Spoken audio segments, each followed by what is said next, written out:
I'm giving away a free add-on that lets you turn any animation into stop motion with just one click. Now, I made this add-on about 2 years ago while working on my short film, Watermelon Girl, and it saved me hundreds of hours of time. Now, that add-on has gotten almost 20,000 downloads, and so I've decided to update it with some new features and to work in Blender 5.1. And now bundled with the add-on are some free clay shaders which come from my crafty asset pack. You can check out the full pack if you'd like to support the channel. So in this video, we're going to go through how to install it, how to use it, and highlight the new features.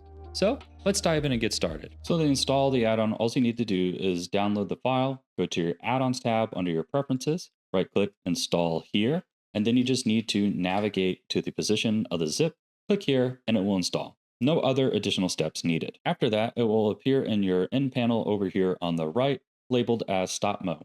So let's take a look at the new features here.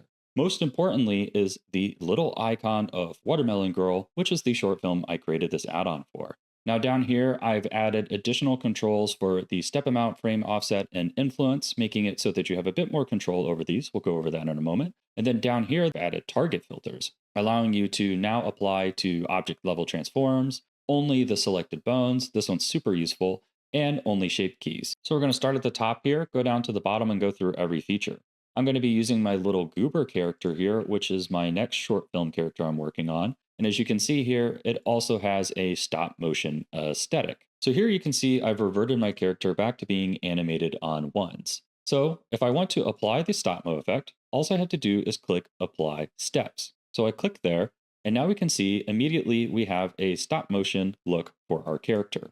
If I click remove steps, it will remove that effect on everything there that I have selected. So now if I play, we're back to ones. Now below that, we have the select objects. And this is useful for when you have large scenes with lots of objects or characters in it, and only certain effects have a stop motion look. You can utilize this to select all of your objects, and you can remove, apply, and do everything to your scene all at once. Super useful when you're trying to make updates across all of your objects. Now below that, we have the toggle preview. And what this will do is just mute the effect on and off so that you can work on your animation and then revert back to having the stop motion without actually applying or removing anything. Instead, you're just toggling the preview of it, allowing you to kind of work in between frames and come back and see how it looks. Now below this, we have the controls, which is the step amount and the frame offset and all of our influence controls. Let's break these down. So the step amount here is just going to be the amount of frames that you step. So if you don't know, stepped interpolation means that instead of blending from one frame to the next smoothly, it just does a hard cut from one value to the next. So if I reapply this with 4 here, you'll see that it will only pull that data every 4 frames, and you can see we get a much lower fidelity looking stop motion animation. Now, in general, you're going to want to keep on 2 while animating at 24 FPS in your scene, because generally when stop motion films are made, they're producing for film and which is around 24 frames per second, depending on what country you live in. And to save time, they just animate every other frame. So they end up animating on 2s and animating at 12 frames per second, which is what gives it that kind of stop motion look. So by doing a step amount of 2 at 24 frames per second, you're essentially making your characters look like they're animating at 12 frames a second while playing back at 24 frames a second, which is what gives it that magical stop motion look. One thing I'd like to call out too is that you need to consider where your frames are landing. So the stepped interpolation is just going to do the data here.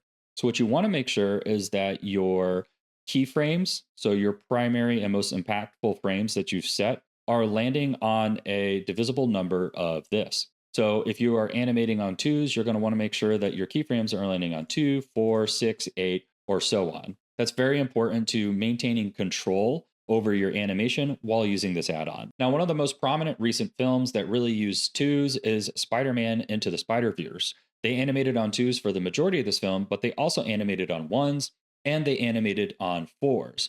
Now, one of the problems with Stop-Mo's previous version is that I didn't provide enough controls to work through all of these variable frame rates. So now I've added support for that. So let's take a look at these new controls that have been added. So the first thing I've added is a frame offset, which is actually super useful for trying to get your keyframes controlled like you'd want. For example, in Blender, it doesn't start at frame 0, it starts on frame 1. So if you're planning on animating on 2s in the even numbers, you would actually want to offset everything by 1 to ensure that your keyframes are landing on those even numbers. as we kind of discussed you should be aiming for before. Now, we also have the option for influence, which allows you to turn this effect on and off. And this is actually used in the Spider-Verse trailer to great effect when he jumps off the building here, where we switch from twos to ones, and then it goes right back into twos for some of the action. It's one of the most impressive uses I've seen of frame rate animation in any type of animation. Now, below that, we have the start frame and the end frame. This allows you to apply it just to certain portions of your animation. So for example, if I were to turn on start frame and end frame here, which is 0 and 10, and reapply this effect, you can see that we'll only get the animation here in the first few frames, and then it'll switch back to ones. Just another simple way to add some control. Now, one thing I'd like to mention is that as you're tweaking all of these controls, you can just reapply them to your object. So if I want, I can just go ahead, turn these off, set the step amount to 4, click apply again while that object is selected, and it will apply those effects to everything. So if you ever just want to make updates, you can just go ahead, make changes down there and reapply, and it will automatically update everything for you. So let's take a look at this animation. Right now, I have my whole character's body on twos, but actually I think the head might be a little more interesting if it was on ones, just to give it a little bit more of a jiggly look. I've gone ahead and reset my animation here. I'd like to talk about these target filters more. So we also have object level transforms and only shape keys. So before, when animating with stop mo, when you would click an object and apply, it would apply to absolutely everything that was animated on that object. And that might not be exactly what you want to do. So with these, you have a bit more control. So let's say here that I have my characters animating on ones, and that I, for some reason, have an object transform on here. So let's go ahead and insert one. I'll come here, grab the scale of our character, move forward 12 frames, and we'll scale this character down to half size. I'll insert a keyframes there. You can see that now we have a new animation. So if I come back over here to stop mo, with the default settings, if I click apply, it will apply that to everything. But I'm going to remove that effect. And let's say that for whatever reason on this character, I only wanted the scale to have that stop mo effect.